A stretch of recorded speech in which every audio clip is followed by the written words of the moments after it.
I guess it didn't matter. Probably saw Kill with Roll out and used it.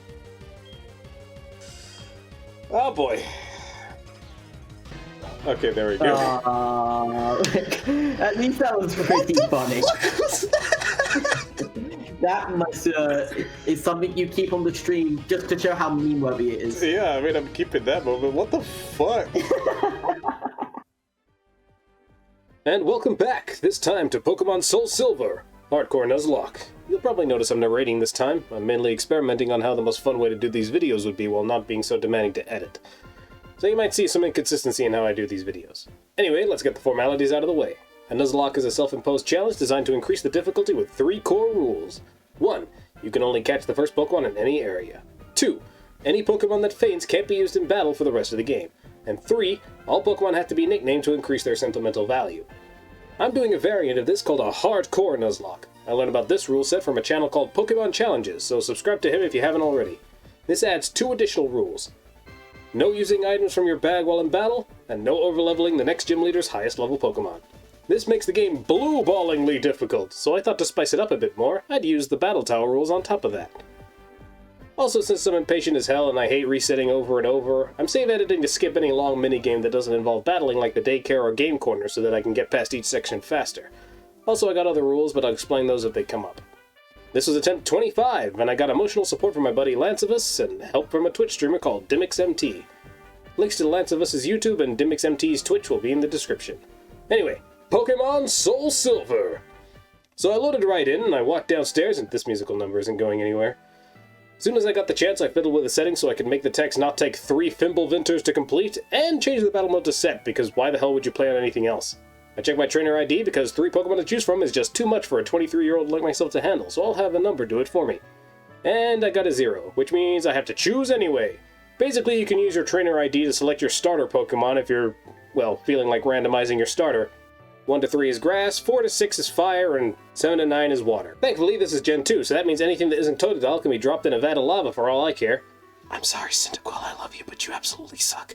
So I picked Totodile, and I call him Lucky. So Professor Elm tells me to go see what his biggest fan Mr. Pokemon wants, but before I can do any of that, I gotta grab my phone from Mom, because apparently Ethan is a Butterfingers and broke his first one. By the way, since you have to go all the way to Atlantis and back before you get Pokeballs, none of the encounters actually count here. Also, Professor Oak seems to think that because I've existed for 5 minutes next to my blue crocodile without brutally murdering it, I'm therefore trustworthy, and now I have to find all 492 of its friends for him. I leave, Elm squeals like a little girl, and then I conveniently run into an oddly familiar redhead who just so happens to have an oddly familiar Pokemon. I can't help but feel like this could have been prevented. Also, did you know that unless you're a coward, you'll probably be overleveled for this fight? So after delivering Mr. Pokemon's store-bought eggs to Elm, Lyra teaches me how to play the game and finally gives me the balls I need to catch a Pokemon. My first encounter on Route 29 is a Pidgey, but also because I'm high level, it dies immediately to a crit. No encounter for me. There are also a few more encounters before Violet City. Route 46 gave me Rattata. Route 30 I got a Pidgey. Back to haunt me again, I see! Route 31 resulted in Kakuna, which for some reason refused to stay inside a ball at red health, so I ran out of balls and had to leave. Boy, this run is going well. Dark Cave gave me Geodude, Falconer counter required, and Route 32 got me Mareep. At this point I decided to check my Pokemon's natures just in case and learn my starter has an attack-dropping nature. Feraligator's special attack is average at best, but it's so much better physically than specially that I actually stopped using Totodile altogether after I saw its nature. And then I walked over to Primo, told him his grandma was disappointed, and he was so upset he handed me a Slugmag. Score. Since I had Rattata already, the only thing I could get from Sprout Tower was Ghastly. Next it was time to grind. What? I haven't reached the daycare yet. I hatched Slugma and got to work. Unfortunately, about halfway through grinding, a wild Rattata that got paralyzed got a guts boost and critted Mareep and killed it. Even sadder is I wasn't recording when this happened, so I've got no visual to show you. After turning Sprout Tower into a second burn tower, it was time to do the gym. My plan? Take my Geodude and throw rocks at him. And it worked. GG easy. I leave, Professor Elm tells me he's jealous of Primo and wants to give me his eggs too. I take the egg, but since I already have a Pokemon from this place, I put it in a box no one will see it and never hatch it. The game doesn't let you have a shiny stone until you get the national dex, so there's no point in me using a Togepi. Since Falconer is hoping his friend Bugsy will tell me off for bullying him, I head to Azalea Town. Union Cave is on the way there, so I get a Zubat. I neglected to get a Route 33 encounter because there are trees here, and I intend to have a field day smacking my Pokemon against them in search for a Heracross. I see the Team Rocket squatting in the Slowpoke well, but since I can't actually throw hands at the Rocket Grunt blocking the well, I have to go tell on them to Uncle Kurt. Uncle Kurt tells me, back in my day, we just threw hands, and goes to do exactly that. I head down the well and find out that Uncle Curtis changed his name to Little Timmy and got stuck down the well. So me and Daisy the Geodude flatten Proton into lackeys and then I go get my Slowpoke well encounter. Spoiler alert, it's a Slowpoke. Also, did the first of my many time skips in order to convert all my on-hand apricorns into Pokeballs. So I get to grinding and I lose Zubat to another goddamn Rattata! The Rattata line isn't one I'm particularly fond of to begin with, but this is slowly making me think Maxie did nothing wrong. I finish grinding and go take on Bugsy. Bugsy's team consists of 2 write-offs and is ace, meaning the only thing you need to plan for is his lead. Scyther. So I would have if I didn't have a rock. So Bugsy gives me hives, the hive badge, and I start making my way to Goldenrod. Edgelord, rival Silver, is apparently so skeptical of me beating Team Rocket that he fights me himself. I saw this coming, so I led with Rattata and quickly take out Ghastly and Zubat. But since I can't crack Bayleaf's defense, and it throws up a Reflect, I send in Slugma, yawn it to sleep, and then turn it into a living forest fire. Silver then complains that I only won because his Pokemon were weak and then says that Team Rocket is weak. My question is, if Team Rocket is weak, then why are you so surprised that I beat them? In Ilex Forest, I find a Weedle. Boy, do I wish I got that Kakuna from earlier. I have this guy teach Daisy how to throw itself at trees and then return to Route 33 to start disturbing Mother Nature. I knock a Spearow out of the tree and catch it, then return to Azalea. My plan here is to get Heracross out of the tree, so I have an answer to Whitney in case I don't get a Drowsy, but for the first time since I started my runs of SoulSilver, out pops an Aipom. I wanted a goddamn Rhinoceros Beetle, not a deformed monkey. Thankfully, in Route 34, I got the Drowsy I needed, so we're still good. And we finally arrive at the daycare, meaning I can now train all my Pokemon at 100 Pokédollars per level, +1. I sped this up using some phantom rare candies and then buying and tossing an equivalent number of antidotes. Still, there are some areas we can catch Pokemon, and on the way to the national park, Rock the Pidgey evolved. Since it was a Tuesday, at the time of recording, the bug catching contest is available. This is great because the bug catching contest changes what wild Pokemon are available, and I really wanted that Scyther. Unfortunately, 5% is 5%, and I got a Metapod instead. Back in Route 35, I found a Ditto, and in Route 36, I got Nidoran Female. I headed to the game corner, and since we say no to gambling, I time warped to get all the rewards I could get, one of each held item, and an infinite number of each TM. All awards can be accrued multiple times, and while I can only use one of each unique item, losing the run because we didn't play enough Voltorb Flip would leave a sour taste in my mouth. So I sent Drowsy, hilariously named The Goods, to Jose in exchange for Muscle the Matchup, and set to work on preparing for Whitney. Whitney's the first real run killer in the Gen 2 remakes due to how stacked her Miltank is. It's got a speed boosting nature, holds a Lumberry, has Scrappy to counter ghost types, and fishes for stab flinches. My plan for Whitney is to use Geodude and spam Rock Smash, and if that didn't work out, I could switch into an underlevel Weedle to take a hit, faint, and switch into Matchup for free. Apparently, I didn't even need to do that since Miltank didn't get many flinches on Geodude, so Rock Smash just destroyed it. After consoling a thoroughly upset Whitney, shut up, she's adorable, I got the plain badge. Past this point, there's no reason to spend money by speeding up the daycare as the Pokeathlon Dome is now available. Since that's another non-battle activity, I skipped it, and the Pokeathlon Dome sells rare candies. You're rolling your eyes, but honestly, doing this way is way more fun. On the way to Ecruteak, my Radicus evolved into Raticate. Wasn't particularly ecstatic about that, but hey, it's a normal type that learns Dark Move, so I ain't complaining. I told Sudowoodo blocking the path to Route 37 to be gone, and arrived in Ecruteak. Getting to the Pokemon Center triggers a small cutscene featuring Bill, meaning Eevee is now a possible gift encounter in Goldenrod. Muscle the Matchup doesn't count since it was acquired through a trade, and technically making Matchup my Route 34 encounter. I got Strength from the clumsy hiker in Route 42, but also picked up Shadow Claw, which immediately threw onto Aipom, giving me another Morty counter. Thanks to my version of Dupe's Claws, I can't pick up a Pokemon line that I've already caught dead or alive with the exception of Shinies, meaning I couldn't get a Pokemon in Mount Mortar. There was also no available Pokemon in the grass on Route 42. Floppies are still part of the Mareep line, so I couldn't cheat my way to an Ampharos. With no other options, I fished with the old rod and picked up a Magikarp. Route 43 gave me Girafarig, a normal Psychic type. Morty ought to be quaking in his boots! The Burn Tower gave me a Coughing, only alternative was Magmar, and that's rare. Route 38 had Magnemite. In Route 39, I ran into Baoba, and then decided to pick a fight with the Psychic that was next to him. He has 2 Slowpokes, and while I could take out the first one no problem, the second one started cursing. Bro, chill it out, it's only a game. Shouting expletives doesn't count as an attack, so Sucker Punch wasn't going off. I tried Hyper-Fanging it to death, but apparently what I thought was a 3-hit KO turned out to actually be a 4-hit KO, resulting in Raticate's death. Was I mad? Not particularly. I already disliked Raticate, it didn't have guts, and thanks to my hard Dupe's Claws, it serves more use to me dead than alive as a way to ignore future retire. I got to Olivine, and despite seeing Silver in the Birth Tower earlier, Gen 2 non-linearity, I air-quoted that so hard I cramped my fingers, apparently gives Silver the ability to teleport. Cue all Pokemon theorists to make videos determining whether or not Silver is actually an Abra. He gets butt-mad about Jasmine putting lives over his daddy issues and leaves. I barge into Fisherman's house, and for my boldness, I'm gifted with a good rod, immediately using it to fish up a Crappie. I love Kingler, but it doesn't learn Waterfall, gets Crabhammer way too late to be useful, and its special attack stat is a garbage 50, meaning there's no point using it as a surfer. In other words, it could leave a peaceful life in the box! Returning to Route 39, my encounter was a Tauros. No Intimidate, but at least it wasn't a Miltank. Remembering that I didn't get an encounter in Route 37, I went back and got a Stantler. Burn Tower Rival Battle, go! His first two Pokemon got taken out by Tauros, but since Bayleaf was able to poison it, I had to switch into Daisy. After a little bit of hacks involving Zubat confusing Daisy, critting it, flinching it, and then avoiding a rock throw, I finally managed to take it out.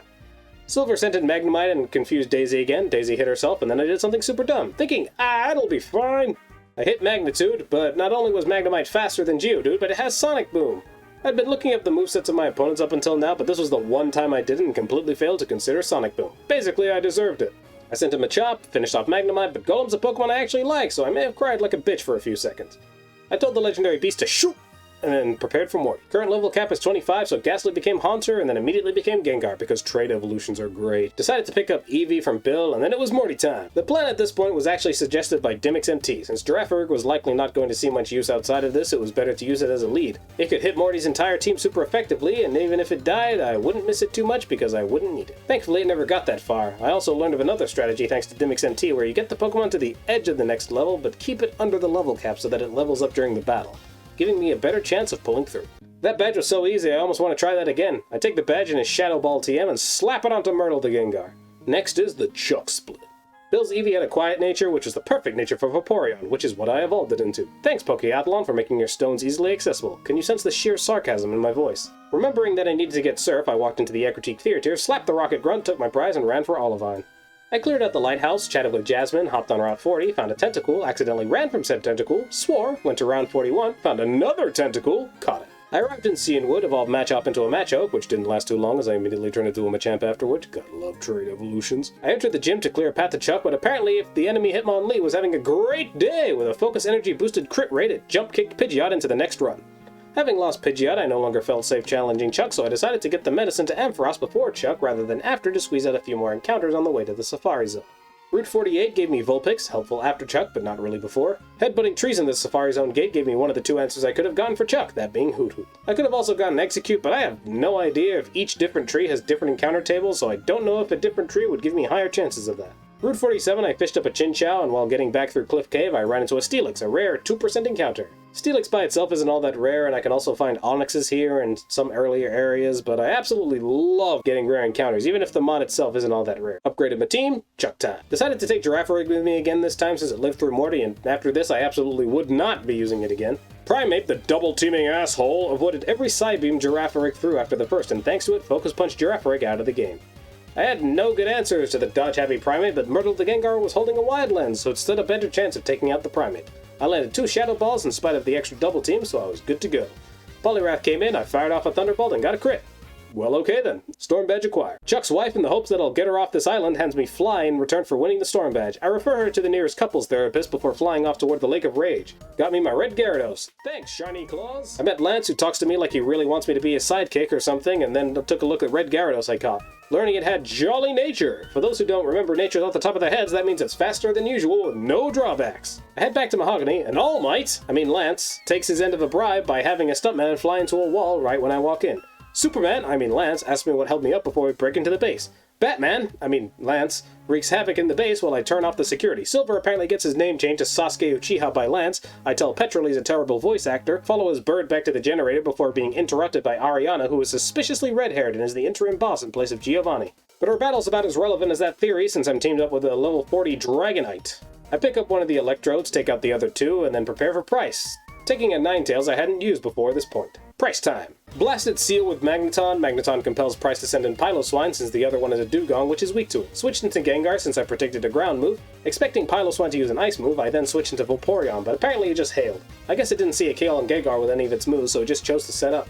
Vaporeon Surf, Magneton Switch, Magneton Thunderbolt. And you've got a good recipe for a Glacier Badge. Small note, if you're playing with a level cap, do yourself a favor and do Price first. There's no point trying to go under-leveled against Jasmine or potentially over-leveling Price halfway through the fight. Since there's nothing more to do before Jasmine, straight to Jasmine we go. Nothing better than sending in a Ninetales and just pressing the A button to win. I guess they're just giving away free mineral badges in Olivine. And Team Rocket are so polite that they timed their heist of Goldenrod right after Jasmine's mineral badge online giveaway. Landed in Goldenrod, grabbed costume, Silver ruins my day, what else is new? I climb to the top and get to Petrol, who's apparently so bad of a voice actor that he decided to steal a role mid-heist rather than just audition like everyone else. Anyway, I use Myrtle for this team because I'm pretty sure all 5 of his coffins can self-destruct and I ain't dealing with that shit! I mug him for his keys and go downstairs where Silver apparently says the equivalent of, "Haha, I only pretended to ruin your plan so I could follow you down here and take out my Lance-centric frustrations out on you." Apparently Sasuke Uchiha didn't work out, so now he's being discount Bakugo. I draw the line at force feeding, but man's clearly not had enough humble pie. Gengar takes out Golbat, Tauros beats Sneasel and Magnemite, the Noctowl that didn't see play against Chuck finally does something by beating Meganium. And then, while confused against Haunter and me preparing to sack Noctowl if need be, his Haunter curses itself to death, promptly followed by Silver asking, "Why do I lose?" Man, I can't imagine why. Back to undoing this heist. Found the director, gives me a card key for the radio tower, nothing like entrusting the future of your company to a 10-year-old. At least Red got all his access keys by beating it out of unsuspecting enemies. Why is that somehow more realistic? Apparently I decided now was a good time to get an encounter, so I call it Bellsprout in the Safari Zone. Weird segue, but okay. Proton's apparently blocking the way to the top of the radio tower, but he's just as easy as he was the first time. Next is Ariana, who's a bit too excited that I'm alone. Yo lady, I'm game, but let's grab a bite to eat first, know what I mean? Completely forgetting about Arbok's Intimidate, I led Tauros, pushing through Intimidate, and Glare was fine. Still needed to switch to Magneton for Murkrow, which made for a nice segue into Paralyzing Vileplume, and then switching to Gengar, which can resist both of its stabs. Compared to Giovanni, who was often threatening with his ridiculously strong Kangaskhan and Nidoqueen, these guys are pushovers. Next up, Archer. I take out his Houndour rather easily, but then I have problems getting an attack off with Vaporeon thanks to Bite flinching it. I was absolutely dead to a critical there as well. Switch to Machamp. Houndoom switches tactics to Fire Fang, which hits Machamp with a critical, leaving it on a stress-inducing 1 HP. I remember this moment very vividly and took my hands off the keyboard as I saw the HP go down. I was hoping to get a substitute off so I could focus punch Houndoom, but sadly that wasn't happening. I switched to Noctowl, prepared to sacrifice it, but on the off chance that it could live 2 hits, I could put Houndoom to sleep. Just like Machamp, Noctowl did not want to die, surviving on the second Fire Fang on 1 HP. Unfortunately, it missed Hypnosis, so I had to switch it out. Since any hit could kill, I got lucky on the random move selection that the AI was about to throw out, switching Tauros into a Smog, but using Takedown instead of a different move sealed its fate as Fire Fang put it in rage to die from poison. Gengar came back in, and Thunderbolted Houndoom, getting rid of the last Pokemon on Archer's team. Coughing? We don't talk about coughing. Archer pulls a Giovanni and rage quits. Director gives me a Silver Wing as a prize and leaves me to it. Salute to the Tauros. It did some work. I ignored my Route 44 encounter for some later preparations I needed to make and went straight to Ice Path where I got a Swinub. I arrived in Blackthorn and prepared for Claire. Claire's ace, and the problem on our team, is Kingdra. It's fast, has 3 high power moves, and is only weak to Dragon, which can also hit super effectively. I've got no Dragons, and no Pokemon with hard-hitting Dragon moves. I decided to comprise a team that could resist its attacks, so I could potentially stall out Claire's limited Hydro Pumps. With those out of the way, my Steel types would resist the only other 2 moves Claire had access to, Hyper Beam and Dragon Pulse. That team was Vaporeon, Steelix, Magneton, Mamoswine, Gyarados, and Electrode. Before starting the gym, I fished in Blackthorn and caught a Poliwag. Claire time. I led with Magneton, making quick and easy work of Gyarados, immediately switching to a Vaporeon so I could Ice Beam the Dragonairs. I apparently switched into a Fire Blast I wasn't even considering. Lucky me! Sadly, Dragonair is faster, so it paralyzes Vaporeon before I can Ice Beam it. Not so sadly, Dragonair doesn't actually get one-shot by Ice Beam, forcing Claire to use one of her items. First Dragonair was dealt with shortly after. Second Dragonair came in, I beat it the same way I did the first one. Unfortunately, Vaporeon was paralyzed and low on HP, making it unfit to take on Kingdra. I switched to Steelix to tank a Dragon Pulse, but a crit effectively knocked Steelix out of the fight. I switched back into Vaporeon, expecting Hydro Pump, which it will happily take a Water Absorb boost from, but then I forgot the AI will randomly select between moves that will kill when its target is low on HP, meaning Kingdra ended up using Dragon Pulse again. Rip Vaporeon. I sent an Electrode, threw up a Light Screen, charged up to boost my special defense, and realized I hadn't actually healed it since the grind. Its Thunderbolts were at super low PP.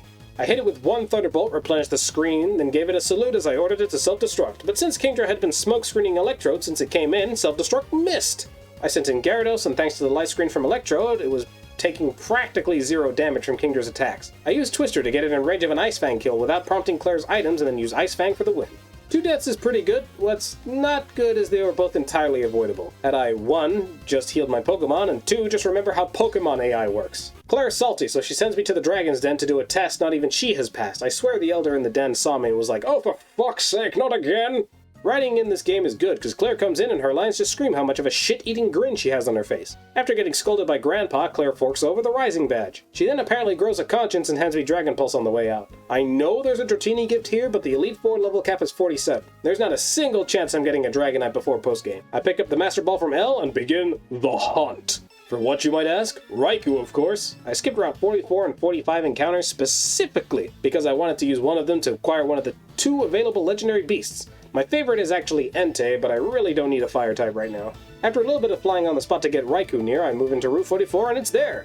I prepare a level 39 Pokemon and pop a Repel heading into the route to guarantee Raikou's appearance. Also, can I just say how much I love the legendary beast theme? Since I've got a Master Ball, Raiku's a freebie. I suppose I should talk a bit about legendaries. The Battle Tower restrictions are a good metric to decide which legendaries can be used. I'm applying those restrictions to this run, and since Raikou is allowed in the Battle Tower, I can use it here too. An example of a Pokemon I can't use in this run, thanks to those restrictions, is my Box Legendary. After collecting Raikou, I went to get my Route 45 encounter and got Skarmory. Nice, I was getting real sick and tired of this Noctowl. Elle mentioned some kimono girls wanted to see me, but before I got into the dance hall, I got interrupted by Silver being pathetic as per usual. Ignoring that, kimono girl time. These girls legitimately scare me, and in spite of how I feel about Silver, they've caused me my fair share of resets. This time around, life chose to be merciful and I didn't have too many issues dealing with them. Apparently, since the girls need to arrange for the summoning ritual for Lugia, I head to the Whirl Islands, arriving at the single interior water section and fished up a horsey. Then it was time to prepare for the Lugia battle. I'd already used my Master Ball and catching it didn't seem plausible with my current team. Plus, I just caught a horsey here, so this wasn't a valid encounter. So I did the only thing a trainer does with a Pokemon they can't catch or use. I ran. Duh. Most people Master Ball the Legendary or otherwise avoid fighting it, but if you don't intend to use a Legendary, I'd probably just save your Master Ball and using it on something more meaningful. Anyway, time for the Pokemon League! I got to the end of Victory Road, and like clockwork, Silver arrives to ruin my day. Not feeling like thinking too hard, I set up 5 Dragon Dances with Gyarados and swept his team. Seriously, the guy has 1 fully evolved Pokemon, and it's his fucking starter. I arrived at the league and went to prepare my team. The Elite Four gauntlet in this game is painful. My level cap is set to the 4th Elite Four member's highest Pokemon, and since it's 3 levels away from Lance, I'm more than likely going to be underleveled for his battle. Anyway, I had an idea. Set the time to nighttime, went to Cherry Grove, fished up a Staryu, as I hadn't caught a Pokemon there yet, and Starmie can have a Bolt Beam set, which is good for Lance. I then spoke to Dimix MT again, and with his help I had a team consisting of Starmie, Gengar, Gyarados, Steelix, Machamp, and Metapod. Yeah, after some deliberation, Raikou didn't make the cut, go figure. Since there was not much else I could do with my team, Dimix MT suggested I take something low level and not valuable, just in case I needed a free switch. Time to challenge the Elite Four. I wanted to go with Gengar to get a reliable sweep with Stab Shadow Balls, but I was advised to take Starmie as my lead since Starmie isn't weak to their psychic attacks. And I didn't want an accident by having Gengar as my lead. Plus, Starmie's got Bolt Beam, so I should be able to hit 3 of Will's Pokemon super effectively. Let's go! Starmie vs. Xatu. I hit Thunderbolt expecting to OHKO the Xatu, but Xatu somehow survived the hit. This is exactly why I wanted to take Gengar, and paralyzed it. You'd think that's lucky, but first of all, Will's going to blow a full restore on Xatu. And second of all, Synchronize makes this so much worse. I hit Thunderbolt again, knowing for a fact Will was going to use an item, hoping to sweet dear God I had an unlucky low roll. The next Thunderbolt did slightly less damage, meaning that Starmie probably wasn't going to one-shot Xatu at any point in time. I tried again, but Xatu used U-turn, switching into a second Xatu. This choice isn't odd when you consider his higher level Xatu as Ominous Wind, which can super effectively hit Starmie. The Thunderbolt I queued up struck and popped the Citrus Berry. I then switched into Gyarados to set up a Dragon Dance and Ice Fanged it. Will sent in his previous Xatu and it met the same fate. Will then sent in Jinx. I actually wasn't sure if Waterfall would kill it in spite of having a Dragon Dance boost. Did a quick damage calc and determined it would. Nice. Next was Exeggutor, which is notoriously tanky. I also did a calculation for this, but discovered it would be a 2-hit KO.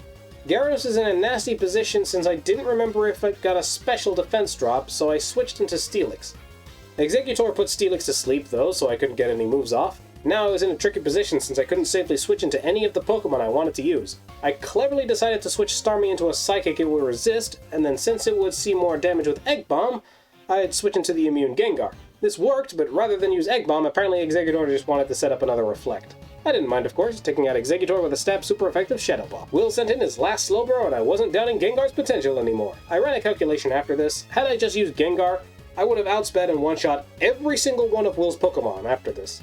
On the side of safety actually hurt me more than it helped. In trying to protect one Gengar, I almost lost 3 other Pokemon. Thankfully, I wormed my way out of it by finding an avenue to switch in Gengar safely. It's my own fault for not trusting myself more, or being vigilant with calculations before the battle. Next up is Koga. This one was pretty simple. I did 1 curse using Steelix, since Ariados could crack Steelix using Giga Drain. I Fire Fanged it once and then proceeded to set up the rest of the curses I needed on the incoming fortress and swept the rest of his team. Same thing with Bruno. I had a Dragon Dance in Gyarados and him on tap couldn't hurt me, so I set up 6 Dragon Dances and swept.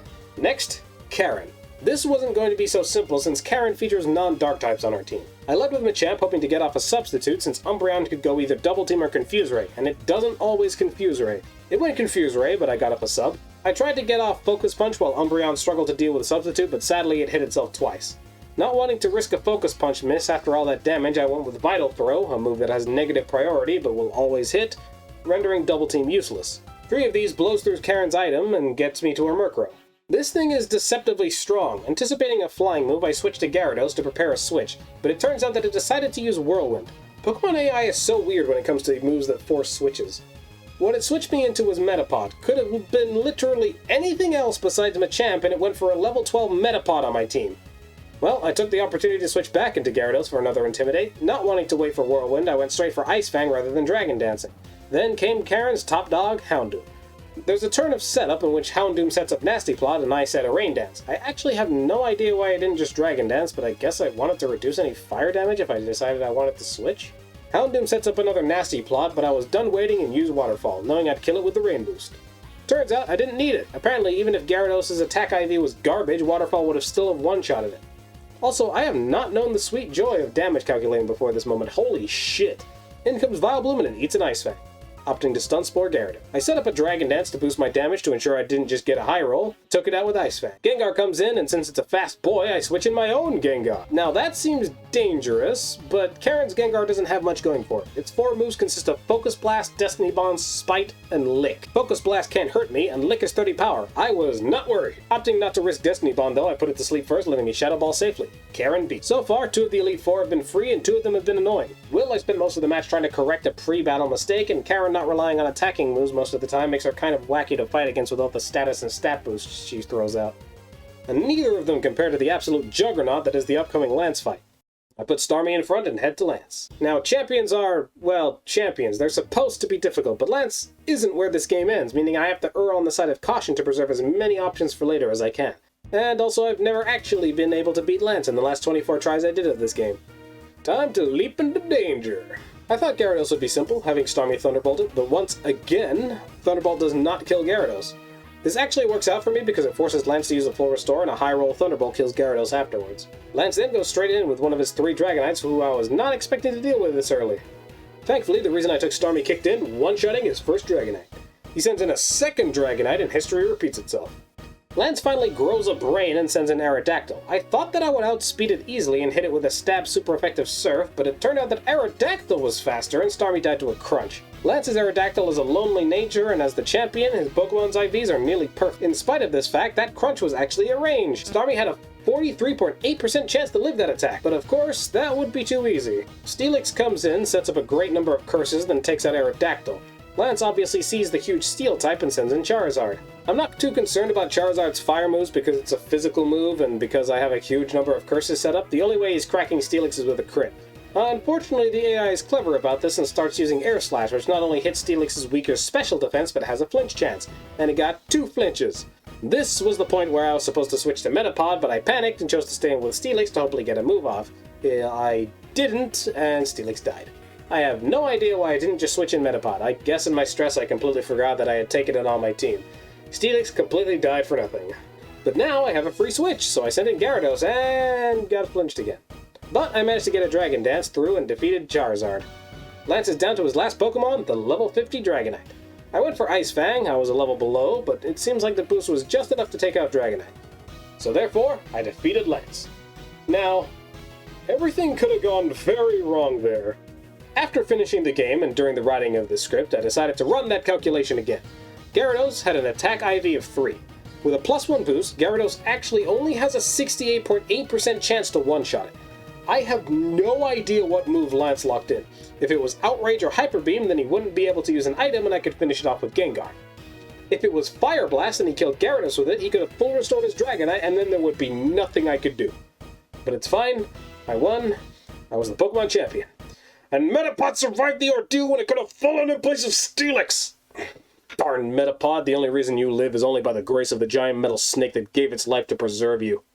Now for the first time we get to the Kanto segment of the game. Normally a Nuzlocke ends when you defeat the champion, but the Gen 2 games are unique in the sense that not only are there a post-game set of gyms to complete, but obtaining all those badges allows you to fight Pokemon Trainer Red. There's still a gym challenge to complete, so here we go. I'll skip the pleasantries since there's basically nothing threatening until the gyms show up. I ran all the basic errands I needed, so here's all the encounters I got before starting on the gyms. Also, since the gyms can basically be done in any order, and they have weird fluctuations in level, I'm setting only 2 more level caps. The first level cap will be lifted when I fight Blue, which will be the level of his highest level Pokemon at 60. The second level cap is, of course, for Red. His highest level Pokemon is Pikachu at 88, so that's the level cap we're going with. Before I can start on the gym battles, however, I need to deal with the final rival battle at Mount Moon. It wasn't too interesting. I set up dragon dances and swept, as one does when they have a Gyarados. Brock time. Wasn't particularly interesting either. I took Machamp and sub-punched my way through his entire team and beat his Omastar with a Lantern I evolved from the Chinchou I got in Johto. Next up, Misty. I prepared a Raichu and a Luxray for this team, but what I should have done is prepare a Grass type because of what would happen next. Misty's Golduck is a freebie for my lead Raikou. Quagsire comes in and I switch to Gengar, predicting an Earthquake. However, I guess the AI didn't have me in a kill range since Quagsire instead used Amnesia. This means Quagsire survives the incoming Shadow Ball and lands a Water Pulse, which confuses. I'm thinking, okay, this is fine, I can switch to Gyarados. Quagsire uses Amnesia again and I get a Dragon Dance off. Quagsire then gets another Water Pulse confusion. I decide I'll play with fire for a bit and get some more Dragon Dances off. Unfortunately, Gyarados hits itself twice and gets to a dangerously low amount of HP. I don't want to chance another confusion turn, so I switch the Lantern. I use Ice Beam, which does basically no damage, but does freeze Quagsire. Quagsire stays frozen for a few more turns, but apparently my dumbass is stuck on Pokemon Stadium logic because that Quagsire has a 20% chance to bust his ass out and wreck my proverbial shit, which it eventually does and uses Earthquake. Lantern survives, and when I should have switched to Gyarados, I switch to Gengar expecting another Earthquake. That's when Misty uses a full restore. Play around full restores, guys, because sometimes you have to. Gengar chips away, but a Rain Dance boosted Water Pulse confuses Gengar again. I can't tell if this is poor luck or well-deserved. I switch to Luxray, it dies to Earthquake, switch to Raichu, same story. I switch Gengar back in and hope for a Hypnosis to land. I succeed and Quagsire gets put to sleep. I finally manage to get rid of it, but Gengar is not having fun. Misty sends out Starmie and I need to switch. I send in Raikou and Starmie uses Ice Beam. Apparently we're getting all the luck today because Ice Beam freezes! I try to thaw it, but no luck. I send in Lantern and just barely beat Starmie by virtue of resisting Ice Beam. Also, I have no idea why Starmie kept using Ice Beam. In comes Lapras, and I have no decent switch because everything is low. So my only way of saving Lantern is a Thunderbolt and hope for paralysis, which doesn't happen. Thankfully, Lapras is low, meaning Gengar can finish it off. Let's review. Misty got 3 confusions off of Water Pulse. I hit myself in it twice, got frozen, then failed to thaw out for 2 turns. I could have done better by not only playing around full restores to get free switches, but also I had several opportunities to switch in Gyarados to intimidate Quagsire and reduce the damage of its Earthquakes. Finally, I needed to prepare a Grass type. There were mistakes everywhere that could have mitigated how badly that went. Next is Lieutenant Surge, and for this one I prepared a full Ground type team, not that I needed them because Nidoking swept the entire thing. Next up was Erica, and boy, Nidoking is ending up on a lot of these teams. Erica's lead was Jump Luck, which was a simple matter of using Nidoking's Poison Stab. Next came Victory Bell, which I thought I could fight it with Nidoking, but apparently it only took 1 Leaf Storm to knock it out, and it wasn't even a critical either. I ran a calculation that the HP value Nidoking was at, Leaf Storm actually had a 50% chance to knock him out, because that Victory Bell is rash! I switched into Pegafire, a Ponyta now Rapidash I caught right before Victory Road, and evolved for this battle, knocking out Victory Bell with a single Flare Blitz. I initially went for Bounce because I wanted to see what Tangela would use, learning it at Ancient Power, but the Bounce missed. I thought I would kill it with Flare Blitz, but it lived by the skin of its teeth. That's a bit sad, I kinda like Rapidash. It's a cool Pokemon. Though it wasn't particularly valuable, so I didn't really care all that much. If Mom just got me that muscle band I wanted, we wouldn't be having this problem. I send in Kingdra to use Ice Beam, and Erica heals Tangela. Tangela doesn't survive Ice Beam, however, and so she's forced to use her final Pokemon, Blossom. I use Ice Beam, but apparently Blossom's special defense is high enough to shrug it off. I checked. Apparently Blossom has a base special defense of 100. And that's its highest stat. Who knew? Since I knew Solar Beam was going, I switched into Metal on the Skarmy and beat it with Fly. 2 deaths! Nidoking was a bit of a sore loss, and Rapidash kinda sucks because I genuinely like Rapidash, but at this point I have so many encounters that it's super easy to replace members of my team. Next was Janine. Since I played the Kanto games, it's easy to tell where the gym leader should be standing, making it easy to talk to Janine. I decided to do this with Gengar, because Gengar gets Psychic, and Psychic is available at the Celadon Game Corner. I have an Alakazam available, but Janine has 3 bug types on her team. Gengar can hit them super effectively and resist the Psychic counters, making for an easy sweep. Janine's usually easier anyway because she's the weakest of the Kanto gym leaders. Next is Sabrina. I had a bit of hesitation going into the fight since Leaf Green has made me extremely wary of Psychic-type Pokemon.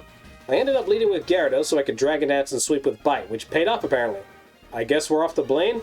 So anyway, I challenged Blaine and lead with Leviathan the Kingdra. I misclicked Ice Beam instead of Surf, which would have made things easier, and then Magcargo uses Sunny Day. I know for a fact Magcargo's about to use a Rock move, since it will do more damage than a Fire move here on a Pokemon that resists it twice, even with Sun Up.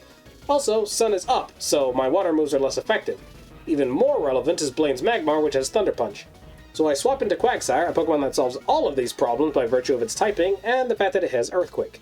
I set up a yawn since I want to try and waste turns from the sun, and my cargo hits Quagsire with overheat. Now you'd probably think, this is fine, Quagsire resists! But this overheat is not only high-powered, stat boosted and sun boosted, but it also crit. I'm honestly surprised Quagsire survived. Prepare to sacrifice Quagsire, I set up a rain dance so that Kingdra can finish off the rest of Blaine's team. My cargo uses overheat again, which thanks to an earlier white herb it doesn't have the special attack drop, and I wait for Quagsire's eventual death, which doesn't happen. Quagsire took a measly 21 damage from a move that almost killed it outright. My cargo falls asleep, giving me a free switch to Kingdra, and that's all she wrote. Now for the final Kanto leader, Blue. While his levels are a little lower than his Leaf Green champion battle, his team is still just as scary. Also, don't mind the mistake in the team tracker where I forgot to put Gyarados' shiny sprite there. I eventually figured it out halfway and fixed it. There's a moment of hesitation here as well, since Blue's lead is an Exeggutor that knows Trick Room and will likely try to use it to turn his Machamp and Rhydon into absolute monsters. It's also quite a clever game design choice. Since you got this far, you probably have the knowledge that hitting hard and fast is a good strategy. So they placed a much tankier Exeggutor in front, preparing Trick Room in order to circumvent one of those strategies. Which is hilarious because the solution is to hit it even harder and faster. I decided to lead Gengar based on my experience with Gengar one-shotting Will's Exeggutor, and we remember what happened the last time I chose not to lead Gengar. Let's go! Gengar doesn't fail me this time either by one-shotting Exeggutor. Trick Room is off limits. Arcanine comes in and I do a quick calculation, learning I can't actually one-shot Arcanine with Shadow Ball. Hell, it's actually pretty likely I can't two-shot it either.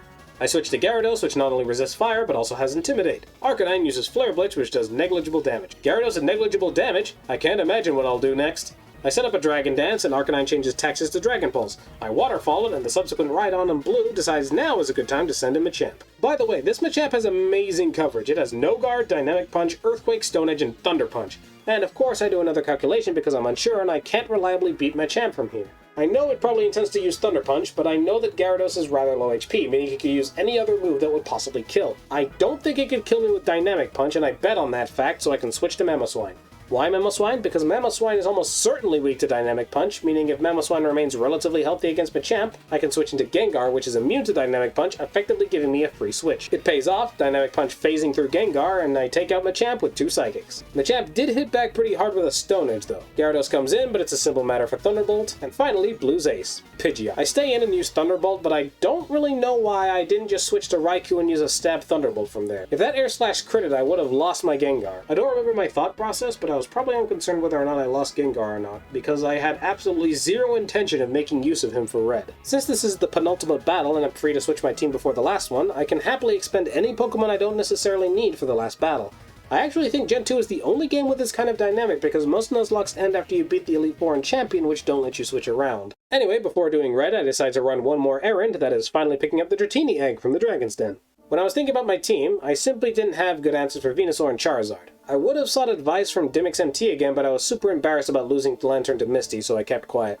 Thankfully, Dragonite gives me good answers to Venusaur and Charizard, and it's an added bonus because Dragonite is my favorite Pokemon. Yes, this absolutely makes me a Lance fanboy. My final team for red consisted of Quagsire, Raikou, Machamp, Dragonite, Aerodactyl, and Gyarados. Quagsire completely counters Red's Pikachu in basically every way. It will also bait Venusaur.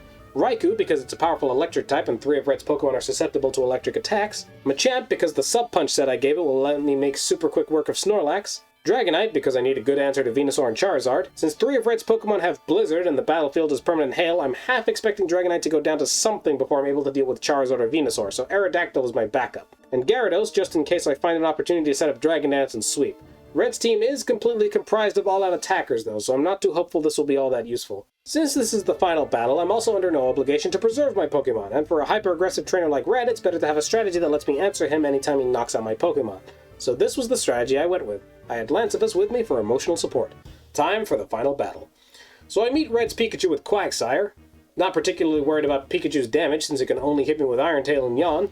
He gets a defense drop from Iron Tail, but I cleanly one-shot it with Earthquake. Venusaur comes in, Giga Drains like I expected to, but the Rindo Berry I gave it reduced the damage just enough for Quagsire to get off a Yawn. Venusaur Giga Drains again and Quagsire faints. I send in my Dragonite, named Key, and set up 2 Dragon Dances, then I feint it with Fire Punch. Red sends out Lapras and Dragonite one-shots it with Thunder Punch.